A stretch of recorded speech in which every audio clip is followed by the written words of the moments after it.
Hello everyone, मैं Aarti. Welcome back to my channel. क्या आपने कभी नोटिस किया है कि सेम पेरेंट्स के बच्चे कभी भी एक जैसे नहीं होते? किसी के बाल कर्ली, किसी के स्ट्रेट, कोई फास्ट रनर, कोई स्लो। इन सब डिफरेंसेस का मेन रीजन होता है जीन म्यूटेशंस। म्यूटेशंस जो हैं ये डीएनए में होने वाले चेंजेस होते हैं जो ट्रेट्स को ऑल्टर करते हैं। आज हम स्टेप बाय स्टेप समझेंगे कि म्यूटेशन क्या होता है और म्यूटेशन को समझने से पहले डीएनए को समझना जरूरी है। डीएनए यानी कि डीओऑक्सी राइबोन्यूक्लिक एसिड, ये हमारी बॉडी का ब्लूप्रिंट होता है, जिसे हम इंस्ट्रक्शनल बुक और इंस्ट्रक्शनल मैनुअल भी कहते हैं।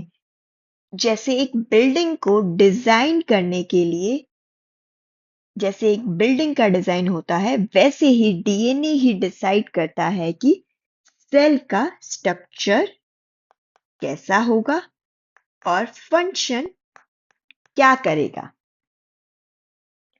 जैसे कि आई कलर, हाइट, ब्लड ग्रुप, ये सब डीएनए में कोडेड होता है। डीएनए के अंदर न्यूक्लियोटाइड्स होते हैं जो मेनली 4 टाइप्स के होते हैं। एडेनिन, जिसे हम ए से डिनोट करते हैं, thymine T, cytosine C, guanine G. DNA के छोटे छोटे सेक्शंस यानी कि स्पेसिफिक सेक्शंस को में जीन्स होते हैं और जीन्स कैरी करते हैं, कोड करते हैं स्पेसिफिक ट्रेट्स को। और डीएनए का शेप एक ट्विस्टेड लैडर की तरह होता है। पर इतना लंबा डीएनए सेल के अंदर कैसे फिट होता है, आइए जानते हैं। डीएनए को टाइटली पैक करके रखा जाता है जिसे क्रोमोसोम्स कहते हैं, जो कि न्यूक्लियस के अंदर प्रेजेंट होता है। ह्यूमंस के अंदर 23 पेयर्स यानी कि 46 क्रोमोसोम्स प्रेजेंट होते हैं।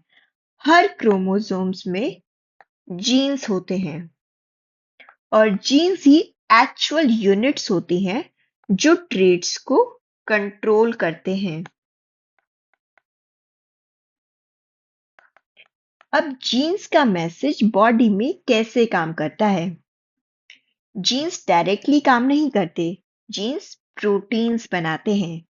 प्रोटीन्स हमारी बॉडी के फंक्शनल मॉलिक्यूल्स होते हैं,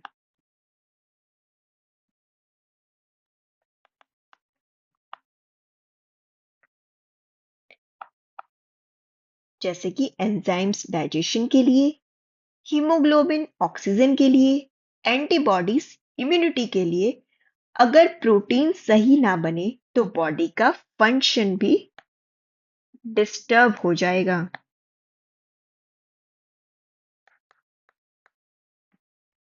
डीएनए से प्रोटीन बनने का एक फिक्स्ड पाथवे होता है। इस फिक्स्ड पाथवे को कहते हैं सेंट्रल डॉगमा, जिसमें डीएनए से एमआरएनए बनता है, दैट इज मैसेंजर आरएनए, और मैसेंजर आरएनए से हमारा प्रोटीन बनता है। डीएनए से आरएनए ट्रांसक्रिप्शन प्रोसेस से बनता है और एमआरएनए से प्रोटीन ट्रांसलेशन प्रोसेस से। ये प्रोसेस बिल्कुल एक्यूरेट होना चाहिए। अगर डीएनए में थोड़ा सा भी चेंज आ जाए तो म्यूटेशन हो जाता है। म्यूटेशन का मतलब होता है डीएनए की सीक्वेंस में परमानेंट चेंज।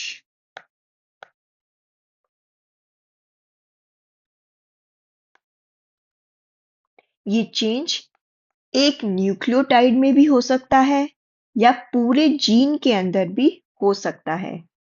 म्यूटेशन नेचुरली हो सकते हैं या फिर रेडिएशन, केमिकल से भी हो सकते हैं। हर म्यूटेशन डेंजरस नहीं होता। ये कॉन्टेक्स्ट के ऊपर डिपेंड करता है। म्यूटेशन के अलग अलग टाइप्स होते हैं, आइए जानते हैं। पॉइंट म्यूटेशन, जब एक सिंगल न्यूक्लियोटाइड के अंदर चेंज आता है तो वो पॉइंट म्यूटेशन कहलाता है। नेक्स्ट, सब्स्टिट्यूशन, यानी कि एक बेस रिप्लेस हो जाता है।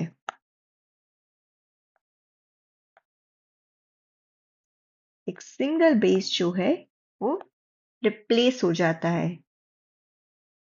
For example like AAG becomes ATG, जिसमें A रिप्लेस होके T से। नेक्स्ट, फ्रेम शिफ्ट म्यूटेशन, जिसमें न्यूक्लियोटाइड शिफ्ट हो जाते हैं अपनी जगह से। नेक्स्ट इज इंसर्शन, जिसमें एक्स्ट्रा बेस ऐड हो जाता है। डिलीशन, यानी कि बेस निकल जाता है। इंसर्शन और डिलीशन ज्यादा डेंजरस होते हैं क्योंकि ये फ्रेम शिफ्ट कॉज करते हैं। ये म्यूटेशन प्रोटीन्स को डायरेक्टली अफेक्ट करते हैं। म्यूटेशन जो है प्रोटीन के अमीनो एसिड को बदल सकता है। म्यूटेशन जो है ये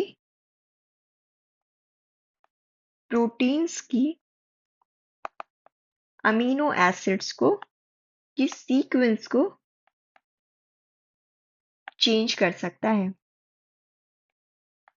इससे जो है प्रोटीन का शेप चेंज हो सकता है, और शेप चेंज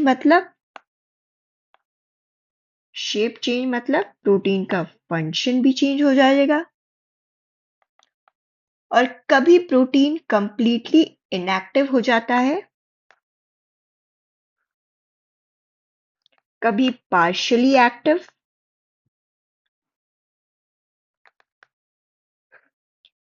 और कभी बिल्कुल ही नॉर्मल रहता है। इसी बेसिस पर म्यूटेशन के इफेक्ट्स को क्लासिफाई किया गया है।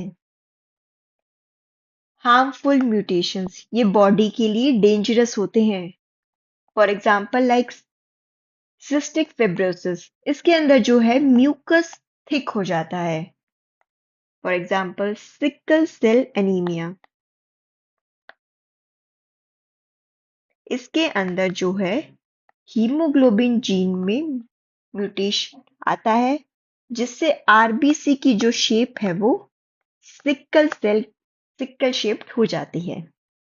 फॉर एग्जाम्पल लाइक कैंसर, जिसके अंदर अनकंट्रोल्ड सेल डिवीजन होती है।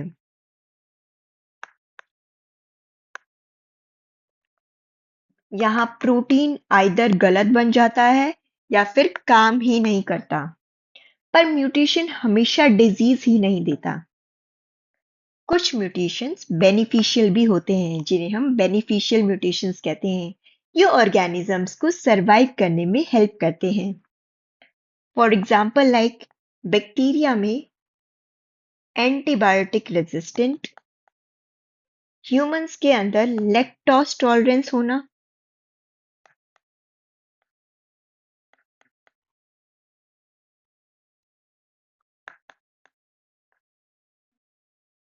अडल्ट्स में, जिससे अडल्ट्स जो है मिल्क को डाइजेस्ट कर पाते हैं। ये म्यूटेशन नेचुरल सिलेक्शन में एडवांटेज देते हैं।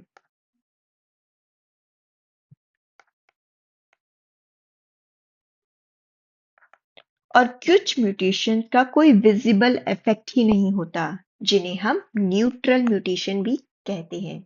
न्यूट्रल म्यूटेशन की फंक्शन को अफेक्ट ही नहीं करता, जो कि प्रोटीन के फंक्शन को अफेक्ट ही नहीं करता। For example like silent mutations, जिसके अंदर अमीनो एसिड्स की सेम रहते हैं, बॉडी का कोई फर्क नहीं पड़ता, और ये म्यूटेशन इवोल्यूशन के लिए इंपॉर्टेंट हो सकते हैं। तो म्यूटेशंस का ओवरऑल इम्पैक्ट क्या होता है? तो याद रखो, डीएनए में चेंज यानी कि म्यूटेशन,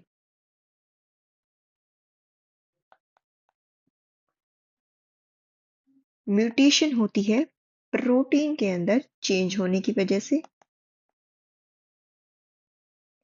और प्रोटीन चेंज की वजह से ट्रेट चेंज हो जाता है। और यही प्रोसेस जो है variation, adaptation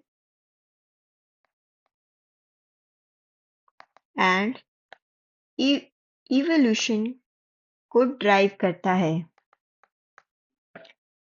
thank you so much for watching my video. अगर वीडियो पसंद आए तो लाइक शेयर सब्सक्राइब करना ना भूलें। Thank you.